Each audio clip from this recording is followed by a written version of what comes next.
Então, pessoal, no vídeo anterior a gente já começou a falar sobre os distúrbios funcionais da glândula tireoide.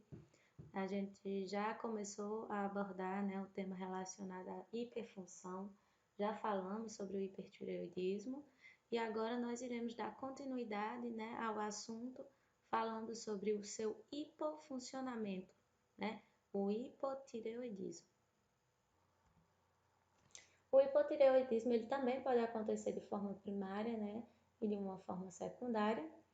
Essa causa primária, ela pode ter algumas origens, né, que a gente chama de origem desenvolvimentista, que são origens relacionadas ao seu desenvolvimento mesmo, né, como a ausência de uma parte ou da tireoide inteira, né, algumas mutações de receptores e etc. Pode ter resistência, né, para alguns hormônios, pode vir em decorrência de algumas cirurgias, podem estar relacionadas a doenças autoimunes, né, a deficiência de iodo, mas a principal causa é uma doença autoimune, né, que a gente deixou aqui marcadinho, que é a tireoidite de Hashimoto. Ela representa a maioria dos casos relacionados ao hipotireoidismo, certo? Antigamente também era muito comum que a deficiência de iodo, né, ela causasse esses problemas de hipotireoidismo, só que com a inserção, né, do iodo no sal, e né, o sal é um alimento barato que está na mesa da maioria das pessoas, principalmente em alguns países, né, como aqui é o caso do Brasil. Então, essa deficiência de iodo, ela conseguiu ser controlada e passou a ser problema mais em países, né, que não conseguem ter um acesso a uma alimentação adequada, né, países que estão mais na linha da pobreza. O hipotireoidismo secundário, certo? Ele vai ser causado mais uma vez, né, por aqueles hormônios que estão um pouco antes, né, da função da tireoide, que são aquela cascatinha, né, de hormônio que vai ativar a tireoide. Então, a gente vai ter, né, lá a produção do TRH pelo hipotálamo e do TSH pela hipófise, né, que vão atuar diretamente na tireoide. Então, quando a gente fala de uma deficiência secundária, elas estão mais relacionadas a esses defeitos na produção de TSH ou de TRH. As duas são raras, né? Mas mais rara ainda seria a deficiência na produção do TRH pelo hipotálamo. O curso clínico, né, os sinais e sintomas do hipotireoidismo, ele é basicamente tudo ao contrário do hipertireoidismo. Se no hipertireoidismo a gente tinha, né, um funcionamento acelerado do organismo, no hipotireoidismo a gente vai ter um funcionamento lento, né? Muita gente acaba confundindo o hipotireoidismo com preguiça, com cansaço, porque os sintomas eles são mais, né, os sinais e sintomas são mais desse cansaço do organismo como um todo, né, desse organismo funcionando lentamente. Então, a gente vai ter pele fria e pálida, extremidades frias, né, a bradicardia. O paciente ele pode apresentar rigidez muscular, ele pode apresentar alopécia, né, que é a queda de cabelo, cansaço, fraqueza, queda de pelos como um todo, né, dos braços, das pernas, uma sensação de frio, né, uma sensibilidade ao frio. O ganho de peso é uma característica muito comum, né, nesses pacientes. A inapetência, né, que é a ausência de apetite. Então, mesmo esse paciente ele se alimentando pouco, né, ele vai ter esse ganho de peso porque ele não consegue gastar energia. Vai atuar também no movimento peristáltico, né, diminuindo esse movimento que pode levar à constipação intestinal. Então, né, no geral, é meio que tudo ao contrário do hipertireoidismo, como a gente já falou.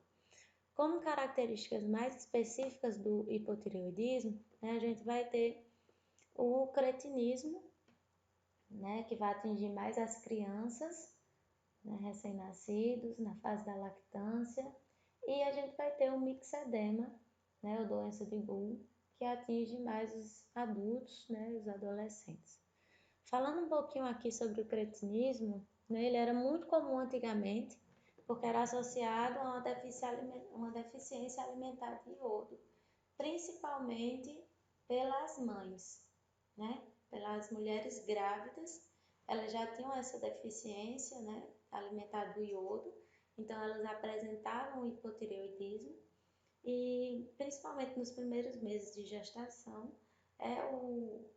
são os hormônios tireoidianos da mãe que ajudam, né, no metabolismo do feto.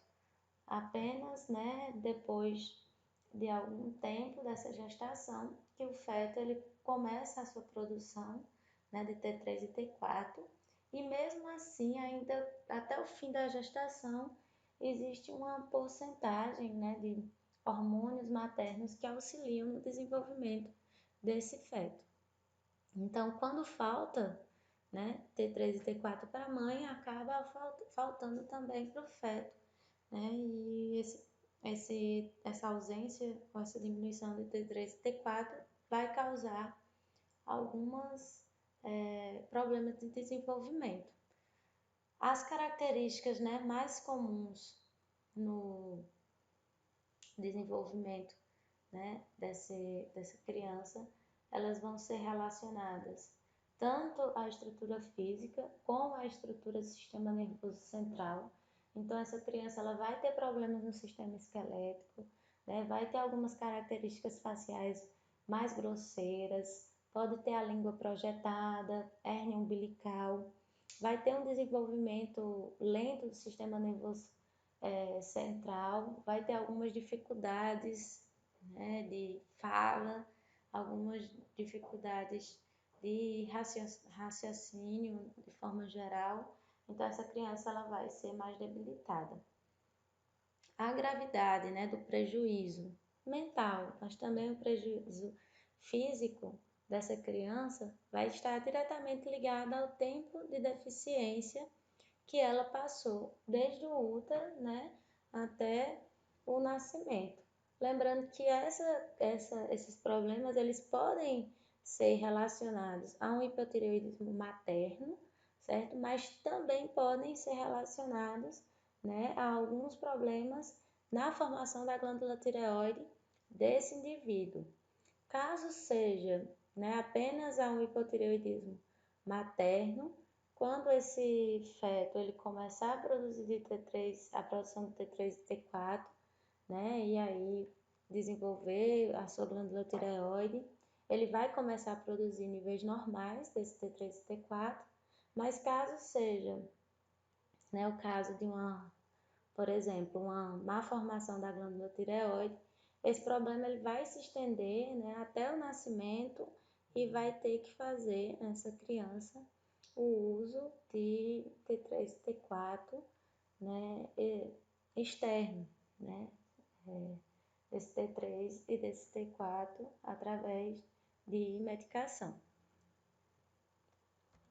No adulto, né, em crianças mais velhas, adolescentes, uma das manifestações clássicas do hipotireoidismo é o mixedema. O mixedema, né, o nome já fala, edema, só que ele é um edema um pouco diferente, porque ele é um edema formado principalmente, né, por glicosaminoglicanos e ácido hialurônico. Essas substâncias, né, elas têm uma característica de ser mais gelatinosa. Então, esse edema, né, causado pelo acúmulo dessas substâncias, ele não tem aquela característica de afundar facilmente quando é pressionado, certo? E de voltar aos poucos, né, como a gente vê no edema normal, no tecido que está demasiado, né, quando a gente faz uma pressão. Geralmente o tecido afunda e quando a gente solta, demora um pouco, né, para esse tecido ele voltar a ficar como estava antes. No mixedema, como é uma substância gelatinosa, ele não costuma apresentar o afundamento, certo? Além do mixedema, né, essa produção lenta de T3 e de T4, ela vai levar também a uma lentidão, né, nas atividades físicas e mentais. Esse hipotireoidismo, para ele causar essa doença de Kuhn, né, ele tem que estar acontecendo há bastante tempo. E geralmente, quando se começa o hipotireoidismo, as pessoas, né, é mais comum esse hipotireoidismo em mulheres, né, em mulheres já entrando numa fase, né, na terceira fase da vida, né, já sendo consideradas idosas, ou mulheres entre mais ou menos os 50 anos, né, indo para os 60. E como precisa-se que passe muito tempo, né, nessas situações, então, quando começam a apresentar essa lentidão mental e física, né, pela produção baixa de T3 e T4, algumas pessoas acabam confundindo como sinais de velhice, né, como esquecimento da velhice, e não é bem o que isso, não é bem não é o que acontece nesse caso, né? Essas manifestações, essa lentidão de atividade física e mental, ela vai ocorrer pela produção baixa de T3 e T4, né? E por esse organismo ele não conseguir funcionar dessa forma normal, né? Ele vai funcionar de uma forma desacelerada.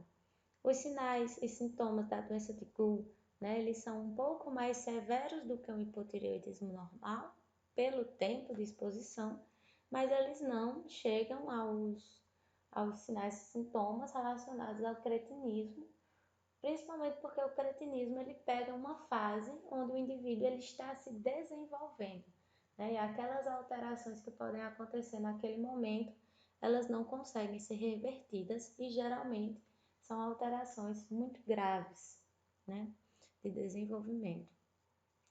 E agora sim, tratamento. É importante que esse paciente ele fique fazendo a avaliação, né, periódica para acompanhar quanto esse paciente ele produz de T3 e T4, e a partir dessa avaliação sempre, né, de T3 e T4, o tratamento mais comum, mais usual, é que esse paciente ele faça a terapia hormonal, né, tomando esse hormônio de forma exógena. Os medicamentos, né, mais comuns para o tratamento de hipotireoidismo é a levotiroxina e o Puran, são os mais conhecidos, né, no acompanhamento do paciente com hipotireoidismo. Mais uma vez, é importante que faça a avaliação para que se ajuste a dose, né, diária que esse paciente tem que fazer uso para que tenha, né, um funcionamento normal do seu metabolismo. É importante também que esse paciente ele fique fazendo acompanhamento através de exames de imagem para verificar se não acontece o surgimento, né, de nódulos nessa tireoide, e avaliações gerais, check-ups gerais, para, né, observar se outras doenças de caráter mais metabólico não acabem afetando esse paciente, né? Não acabem, esse paciente não acabe desenvolvendo outras doenças que podem estar relacionadas ao hipotireoidismo, né? E esse funcionamento mais lento do metabolismo como um todo. Então, pessoal, a gente termina aqui, né, nosso assunto sobre distúrbios funcionais da tireoide, né, terminando agora com a hipofunção, e nós daremos continuidade no próximo vídeo, onde a gente vai ver as principais doenças, né, que podem causar esses distúrbios funcionais, tanto o hipotireoidismo como também o hipertireoidismo. Então, até o próximo vídeo.